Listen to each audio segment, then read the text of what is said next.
ఇక IPL 17 season లో match fixing కలకలం రేపింది. వాంఖడే సవాయ్ మాన్ సింగ్ స్టేడియంలో బుకీలు మ్యాచ్ ఫిక్సింగ్ చేసినట్లు ఆరోపణలు వినిపిస్తున్నాయి. వాంఖడే స్టేడియంలో మ్యాచ్ ఫిక్సింగ్లు జరిగినట్లు అనుమానంతో బీసీసీ అధికారులు పోలీసులకు ఫిర్యాదు చేశారు.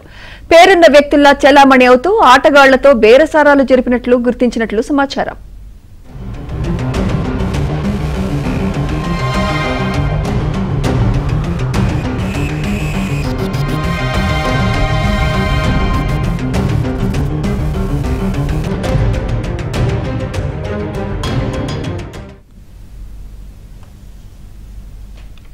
వాంఖడే స్టేడియంలో జరిగిన మ్యాచ్ లో ముంబై గెలవాల్సి ఉండగా చెన్నై విజయం సాధించింది. అలాగే జైపూర్ స్టేడియంలో చివరి వరకు రాజస్థాన్ మ్యాచ్ గెలుస్తుందని అనుకున్న సమయంలో చివరకు ఓటమి పాలైంది.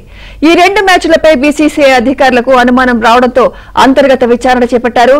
4 బుకీలు మ్యాచ్ ఫిక్సింగ్ చేసినట్లు గుర్తించారు. వెంటనే 4 నిందితులపై బీసీసీఐ అధికారులు పోలీసులకు ఫిర్యాదు చేశారు.